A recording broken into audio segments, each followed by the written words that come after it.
and some of the work that you've been doing, looking at issues of dignity and international law impact and democracy and peace with an interdisciplinary approach, very, very refreshing and important. The organization that I head, SEHL, is a regional human rights organization that works in the Americas, was founded by a group of human rights defenders in the 90s. And the idea behind the organization is using international human rights law and particularly InterAmerican law and institutions in order to promote human rights and democracy and try to accompany some of the valuable work that is being done domestically with the tools of international law, with the language, with the standards, with the institutions of the InterAmerican system, and lately as well, the UN system. Because of the way in which SEHL was established, we pursued a lot of litigation before the Inter-American Commission and the Inter-American Court when that was not as valued as a tool of social change and institutional change in the Americas. And as a result of that, SEHL as an institution has litigated hundreds of cases before the Inter-American Commission and the Inter-American Court on Human Rights. And I have litigated over 100 cases before the Inter-American Court and many more cases before the Inter-American Commission on human rights. And as a result of that, I've been thinking, because of my work as a practitioner, as well as through my academic work, I've been thinking a lot about how international law can be a lever for social change, for human rights, for dignity, and for democracy. Mind you that some of the work that we've been doing has been in the background of, at times, armed conflict, backsliding democracies, impunity, inequality, and changing political dynamics in a quite varied continent. So today I wanted to talk to you about how Inter-American litigation, and in particular international litigation, can be important for social change, and what are some of the reasons behind the stories of impact, the frustrations and the limitations of our litigation, but also the success behind international human rights litigation. And I was interested in sharing some of these reflections and ideas with you, because I think you are in a wonderful space where you can help us fill some of the incredible gaps that still exist in research and knowledge about the impact of international law, not only from a legal perspective and institutional perspective, but also from like a truly an interdisciplinary perspective that understands broadly some of the processes, political and historical processes of social change. So this is a teaser so that you engage more in the labs and the processes and write more and reflect more with the incredible group of professors that you have over there that are involved in this, in trying to fill this knowledge gap that is so consequential as well for some of the shared values and goals that we have in terms of ensuring impact and equality and the rule of law and democracy. So I believe that some of the work that we have been doing on litigation before the Inter-American human rights system can actually help you and help us think through some of the theories and the gaps in the theories about the way in which international human rights law can interact to secure human rights domestically. Why? Because there's a sufficiently large group of cases from different countries over time that can create an imperfect and fascinating sample through which you can identify some of the critical issues and test the strengths of some of the theories about how those interactions are created and help develop better concepts and tools to analyze social change and analyze implementation and impact and reparations.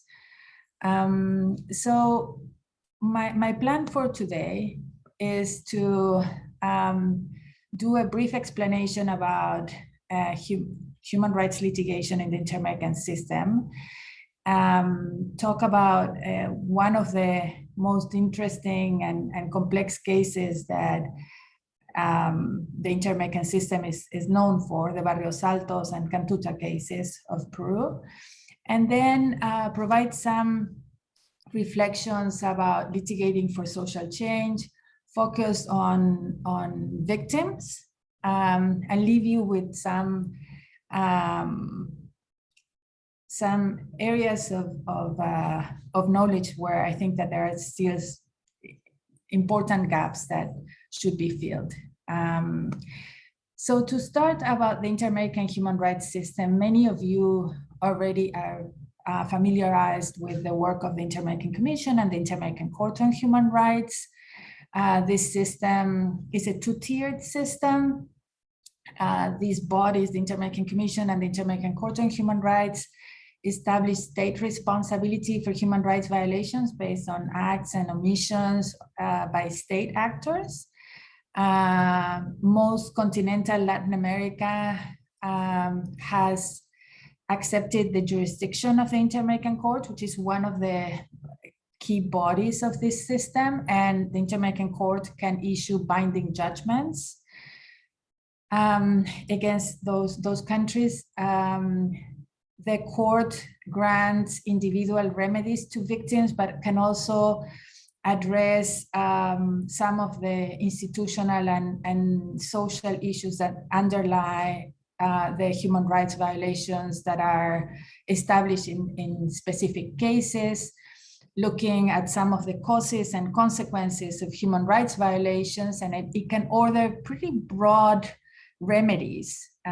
You're probably familiar with some of them, but it can order from acts of recognition of responsibility like public events or memorials. It can order changes in policies and laws and the prosecution of individuals linked to human rights violations. And so most cases include measures of justice and individual and general measures of reparations. And the court monitoring system includes a set of iterative orders that are designed to monitor compliance and redirect state actors to ensure compliance with the judgments of the court. And there's a very, very active participation of the victims and their representatives in every every stage of the litigation process before the Inter-American Commission and the Inter-American Court on Human Rights, including the supervision of compliance or the monitoring of compliance of the orders of the Inter-American Court. That in contrast with the monitoring of compliance, for example, of the European system.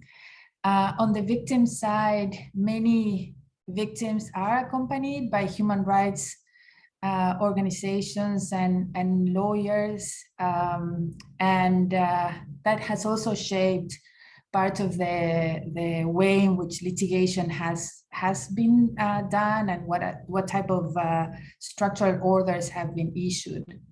On the state side, I think it's important to note that in many countries in Latin America, either the constitutions or the jurisprudence of high courts are very generous in incorporating human rights law and human rights treaties in the normative framework of those states, and many constitutions recognize the constitutional hierarchy of human rights treaties. And so there's a strong commitment on human rights of many of the states, at least in the letter of the law. It has a historical explanation, and we can go into that later. But that is it contrasts with the background of violence and impunity. Latin America is one of the most violent regions in the world, and there's pervasive impunity and inequality. And the other, I think, characteristic that I think is very relevant to the litigation and before the Inter-American system is that states have a variety of institutions and that can work with conflicting agendas. So sometimes you're litigating against a state, and the executive can be more or less committed to human rights, or the judiciary can be more or less committed to human rights. Sometimes there's a zero-sum game institutionally, but also that diversity of institutions and agendas can work on in a positive manner for the implementation of protective measures before issued by the Inter-American Commission or the Inter-American Court of Human Rights. I also think that I should note that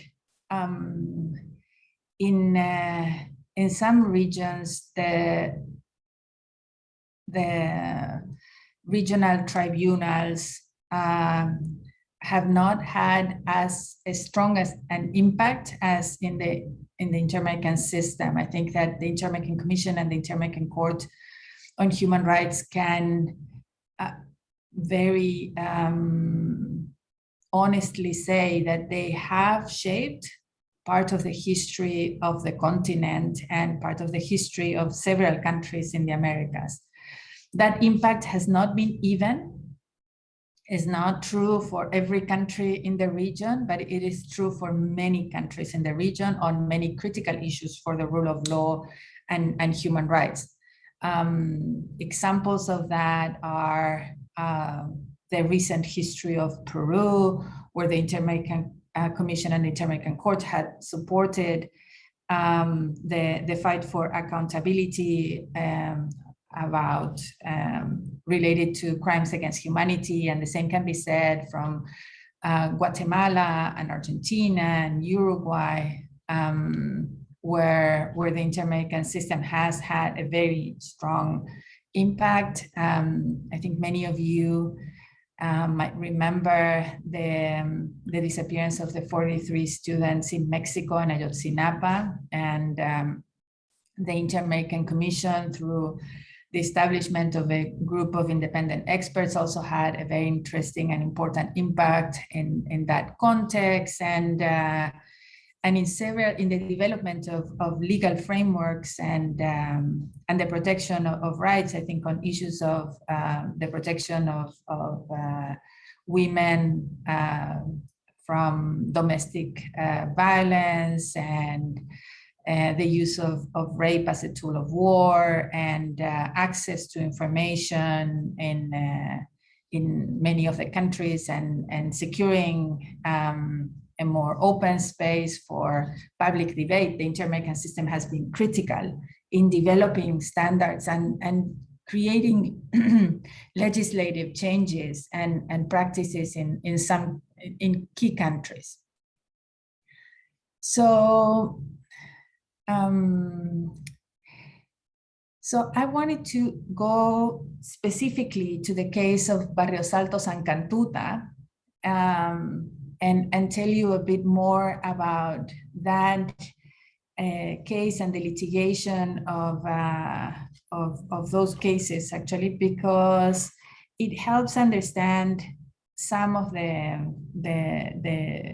impact that the Inter-American Commission and the Inter-American Court have had in the development of the rule of law and democracy and accountability in the Americas. So Barrios Altos and Cantuta are two cases linked to executions and disappearances in Peru and during the government of Alberto Fujimori in the 1990s. The story of each of those cases is truly like a page turner with a lot of unforeseen events at every point, but also linked to the work of the Inter-American Commission and the Inter-American Court that had a critical role in supporting truth and accountability in those specific cases. So there's a long story about the role of the Inter-American Commission in the defense of democracy and the rule of law in Peru that I'm not going to be able to get into today, but the Inter-American Commission, following as well some of the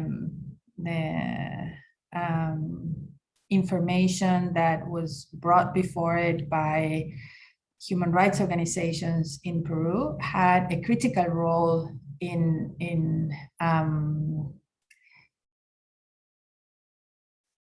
addressing the gross human rights violations that were committed by the Fujimori government, including the dismantling of some of the guarantees for the proper functioning of democracy, and the support of legislation that limited the rights of individuals and limited the role of the judiciary in pursuing accountability in Peru. That included the important role of the Inter-American Commission on Human Rights in addressing the firing of judges and the passing of anti-terrorism laws that were really draconian and led to a lot of people being prosecuted and punished for crimes that they hadn't committed, as well as criticizing and condemning the passing of amnesty laws that pardoned, basically, or limited the prosecution of crimes against humanity that were committed by that government and some of the previous governments as well.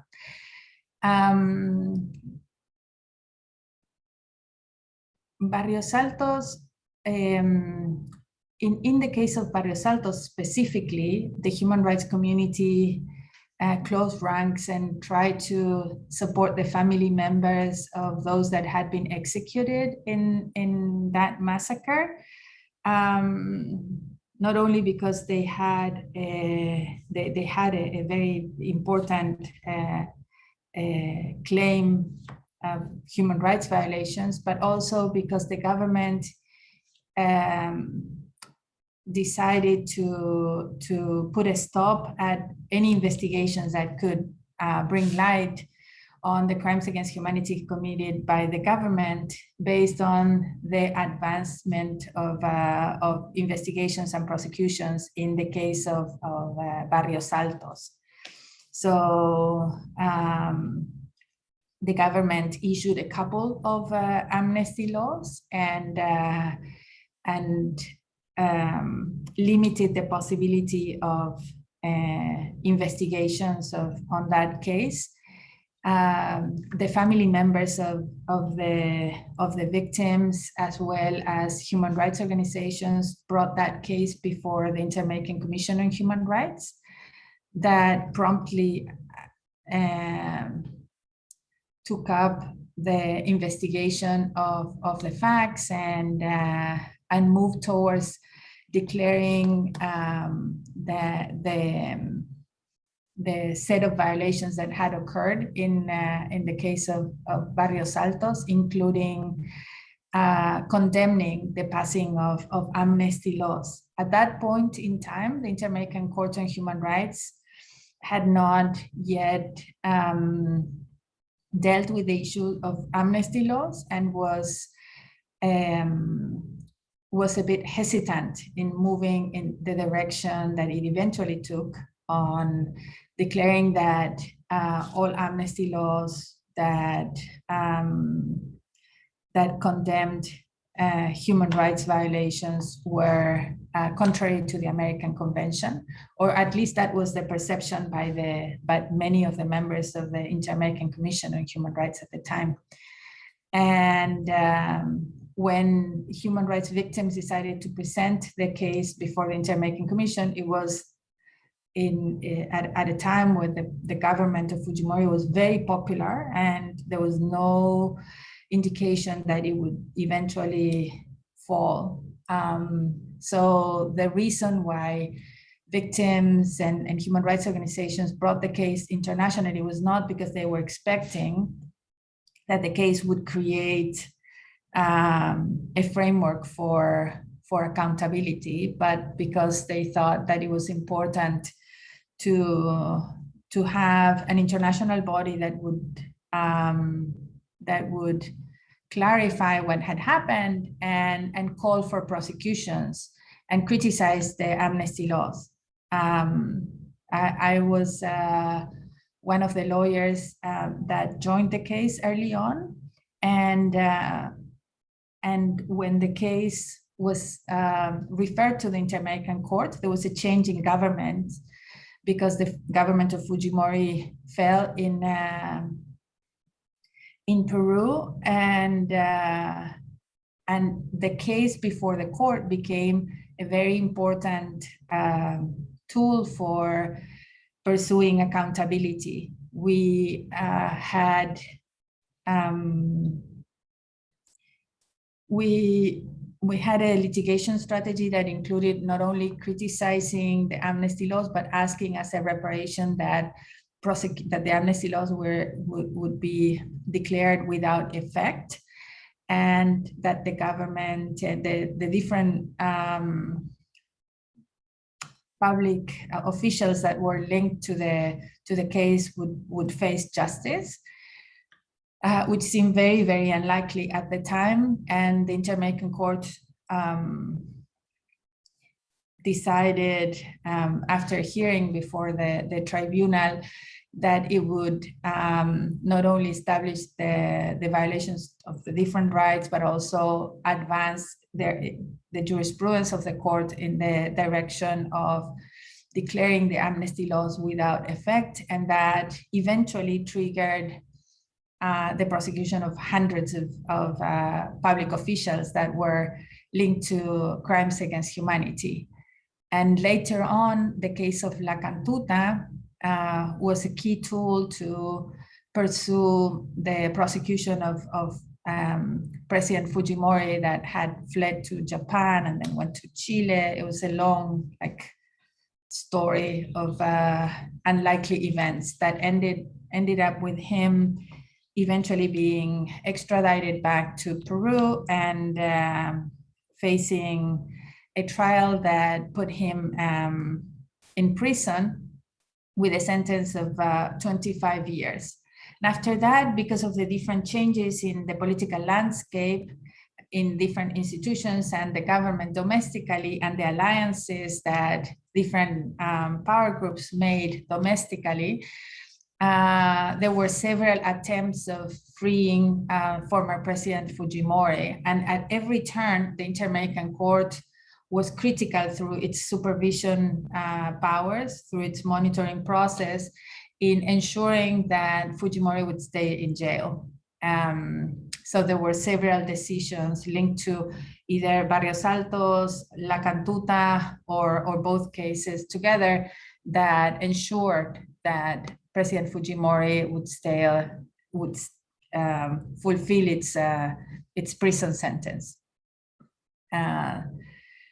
So this story is so long and complex. I wish we were together and we had much more time to go over it. But I think that the story of Barrios Altos and La Cantuta as with many other cases before the Inter-American Commission and Court on Human Rights, help us highlight one issue that is sometimes not has not been has not been identified as a critical issue for the pursuit of social change through these international mechanisms, but that has truly been significant and indispensable in the context of inter-American litigation, and that is the role of victims and human rights organizations. But I will focus primarily on victims. Is this overlooked issue that is erased on many narratives of change actually helps explain some of the persistence in some of these fights against impunity or for equality or for the rule of law in many of the cases that we deal with. Victims is a very broad category, can include like a diversity of life experiences. They can be indigenous peoples, family members of the disappeared, children, grandmothers, but if you look at the role of victims in processes of social change in the Inter-American system, you can identify, I think that there are three main contributions that I think are pretty relevant to understanding social change in the Inter-American system. One is that success or impact or some different types of impacts that you can have with cases cannot be explained without the active persistence of victims. And one of the reasons why that's true is that if you live in situations of closed spaces, authoritarian governments, armed conflict, the capture of the state or state institutions by de facto powers, only some level of immense love and or principle or commitment to the victims can explain how you can persist through years of hopelessness, and that has been true of people in Guatemala, in Brazil, in Peru. Sometimes it has been, 20, 30. In one of the cases that we're litigating, the case of Marco Antonio Molina Thyssen, this October it will be 40 years of the disappearance of this boy during the armed conflict in Guatemala. And still in periods where people thought that nothing will happen, those family members, Emma Molina and her sister and her mother and the grandmothers and mothers of Plaza de Mayo and Gisela Ortiz and Raida Condor and so many others persisted, and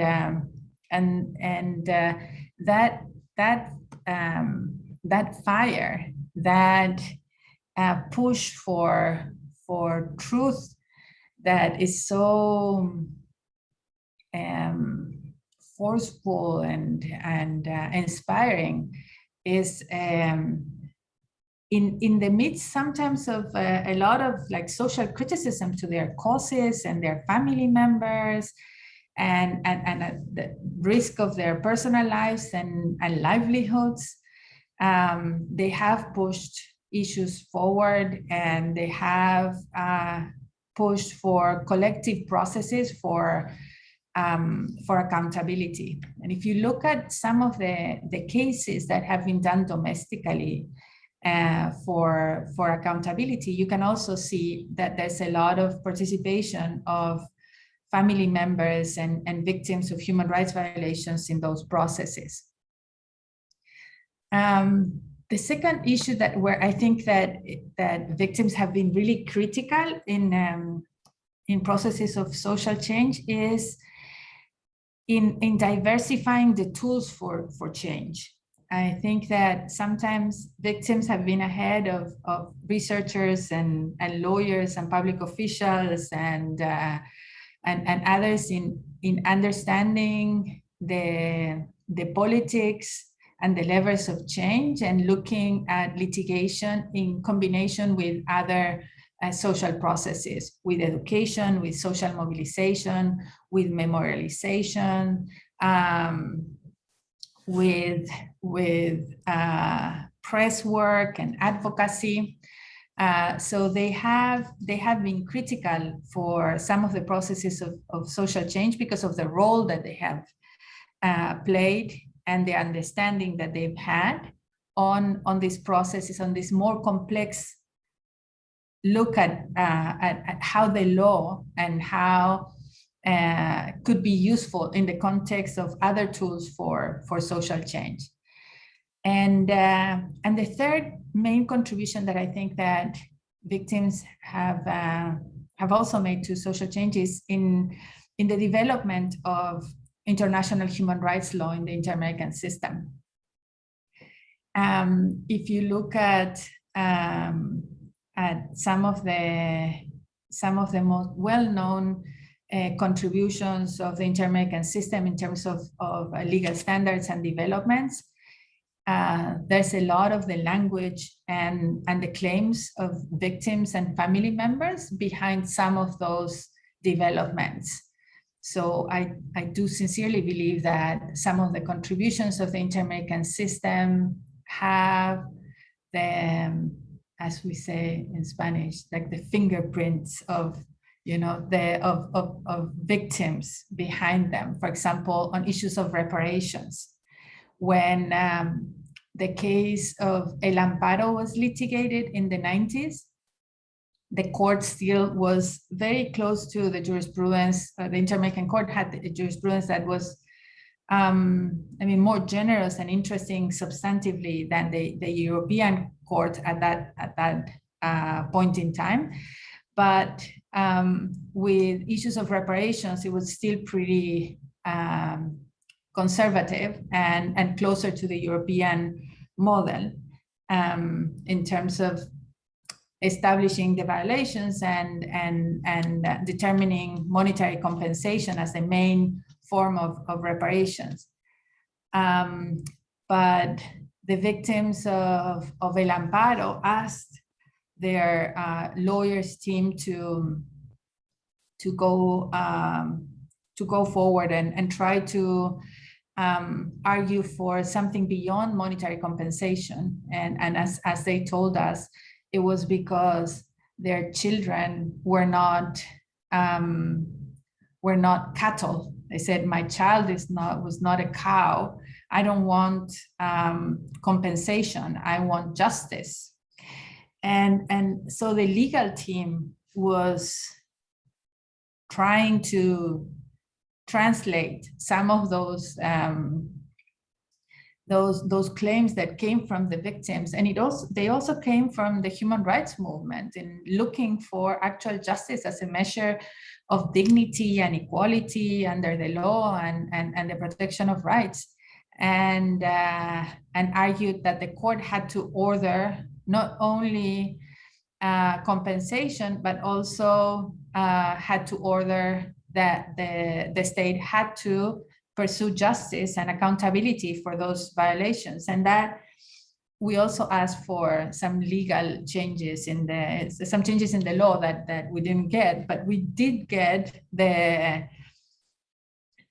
order of the Inter-American Court of pursuing justice.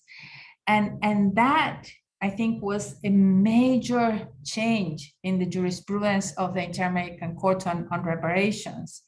And later on, many of the reparations, the interesting, innovative reparations that the Inter-American Court asked for, were also inspired by what the victims and their family members thought that it was required in order to to ensure proper reparations, such as, I don't know, memorializations, like memorials, and asking for forgiveness to the family members, and recognition of state responsibility, which are key contributions. The same can be said of the right to truth.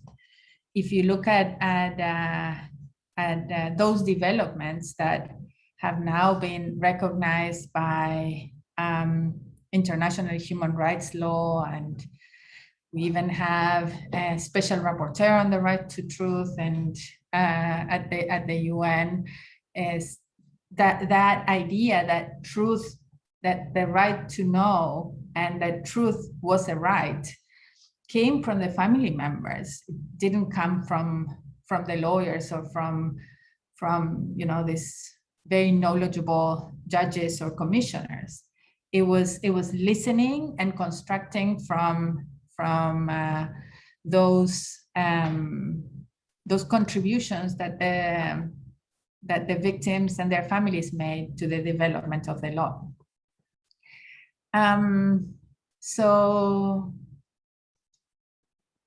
what I wanted to leave you with is this strong idea of agency, and of the ability of individuals and movements and people to shape the law, and how that can explain some of the impact of the Inter-American system in some of the contexts in which it has been incredibly relevant. But to finalize, I wanted to do like a small list of issues where I think that there's still so much to learn and to understand. I think that in terms of the understanding some of the historical development of the Inter-American system and part of international human rights law, I think there are significant gaps, and I think there are significant gaps in trying to understand the different factors that explain how human rights law and institutions can be relevant or not relevant in different countries, even in the same hemisphere, or with similar institutional and legal frameworks. There's a lot to be understood as well on the impact of the Inter-American system and others in issues of justice, and how the conditions of reception of different governments and countries can shape and influence the impact of those international systems. So there's a lot to learn and to understand, and very little time. And I hope that you continue learning and truly helping us address these gaps in knowledge and because they are very consequential. They're consequential for different regions, and they're consequences for the world as a whole. We don't have that many allies on human rights and democracy, and so anything that we can do to understand how to support it and strengthen it, and is truly admirable and significant. So thank you very much, and I hope we can have a discussion now.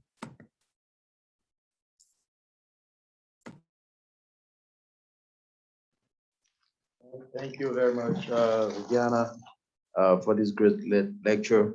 And now the floor is open for discussion. We only have 12 minutes. Question, you have a question, Grace? Okay, Grace, can you just say who you are, where you're from, and then your question? Good morning, Viviana. Thank you so much for speaking to us. I'm from Ireland, and I'm doing the Masters in Human Rights Law. I just wanted to say that when it comes to human rights work, the road to justice can seem so long, so 5, 10, 15 years, and like human rights violations are happening right now in our generation. So with what's happening in Afghanistan, what happened in Nigeria in October, and what's happening in China, it just feels like we're not going to get justice within our generation. But I don't think we should have to wait 10 to 20 years for justice. So what can we do as a generation of human rights lawyers to speed up the process of justice? Well, I think this is a very good question, and I think it's a question that we should all ask ourselves. And I think there are different ways of contributing to that. I think there are some that are more institutional in terms of how, and then other ones that have to do with how we understand processes of justice and change. I think for things that are happening right now, speaking up, debating,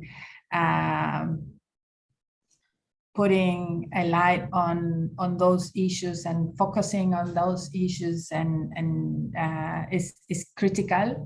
I think we have seen that with issues of accountability, with racism, with equality, and so it's very, that's the immediate part of ensuring a reasonable response.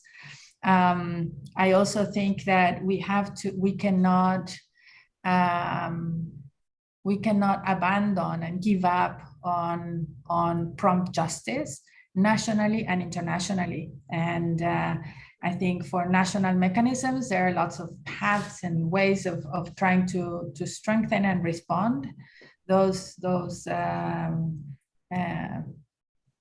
way in which we deal with injustices. But I also think that in terms of international law, different organs of protection have looked for ways of creating a response in real time, not only with cases, but also with other institutions like, I know the group of independent experts for Ayotzinapa, the InterAmerican Commission created.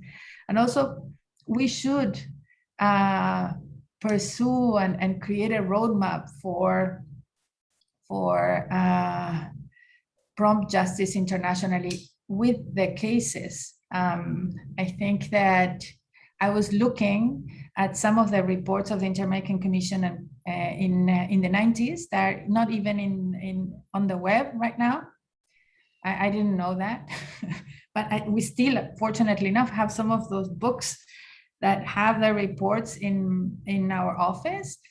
And I was noticing that some of the cases were cases where the facts occurred in 94 and the case was presented to the commission in 95, and the decision of the commission was in 96. And so it took like 3 years, 2 years, 3 years to have a decision, a final decision from the InterAmerican Commission on Human Rights. And so it is possible to think through and reimagine some of the international human rights architecture so it can be really timely.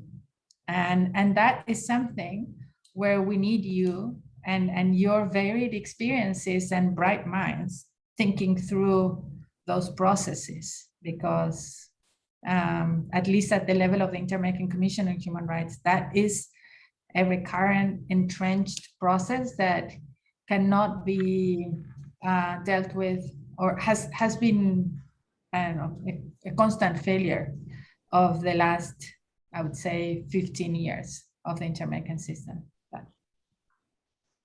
But thanks for your question.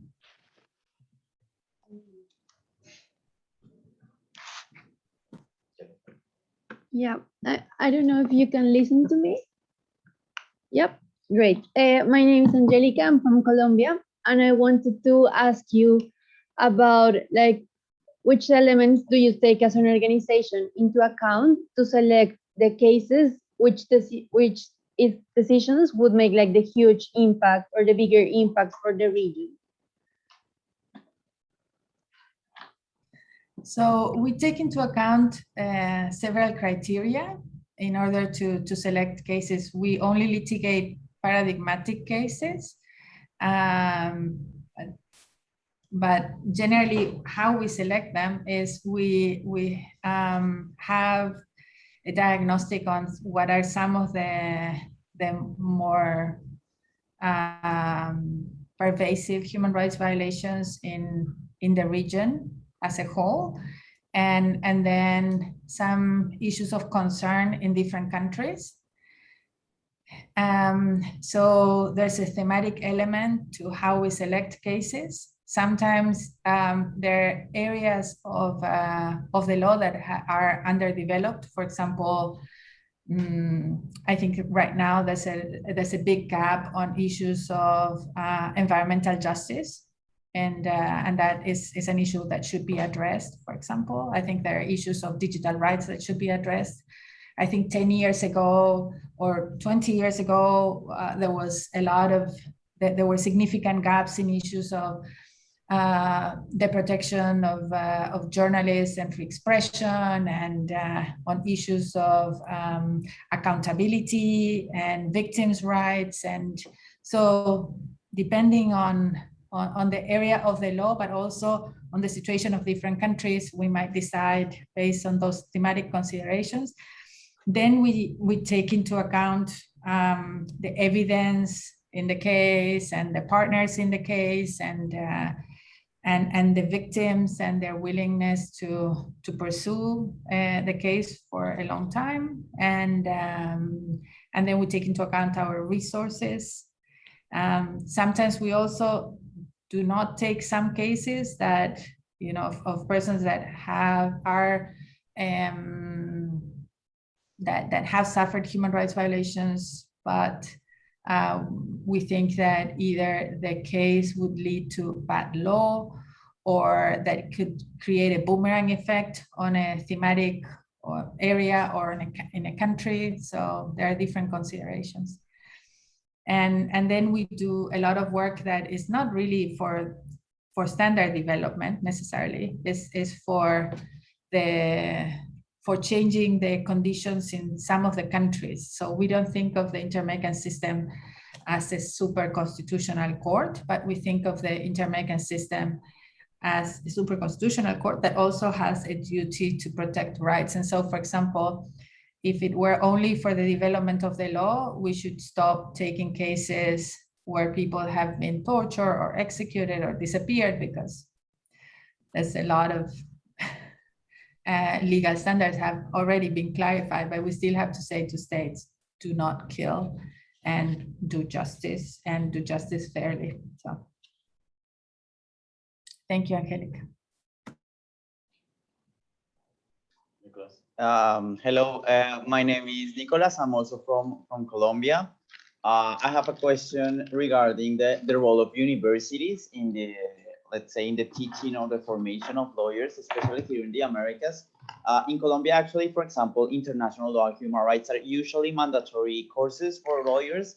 However, that is not the rule in all the universities in the Americas. So I would like to know what is your opinion regarding the formation of lawyers, for example, here in the United States or in other countries, if you consider that the universities could also have like a different role in the approach of how they teach the lawyers to have like a human rights perspective in their general work. Thank you.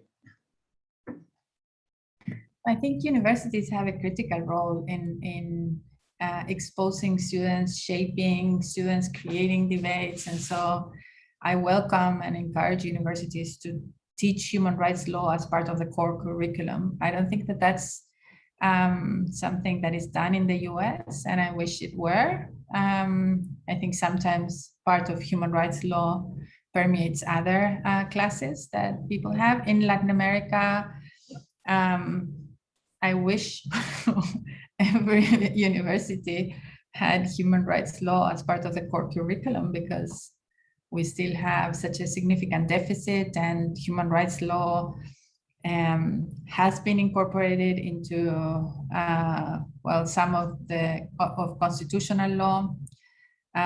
So not only for, I think that as part of the due diligence of and the basic knowledge that every lawyer should have in order to successfully litigate some of the constitutional cases in several countries in the region, and have, better tools to deal with different types of legal issues.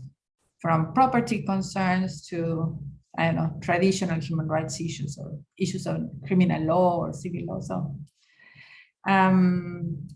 some universities have done that for many, many years. I studied at the University of Buenos Aires in Argentina, and I was one of the first groups of people that got exposed to international human rights law. I actually studied international human rights law in law school, and I wasn't very hopeful about the power of international law, but then when I started practicing, I actually loved it. And I think it's a fascinating area. It's an area where there have been so many developments. There are so many areas of the law that are still ripe for development. And this is a very dynamic, incredibly interesting, legal pursuit. So I encourage you to learn more and write more and criticize more and use it.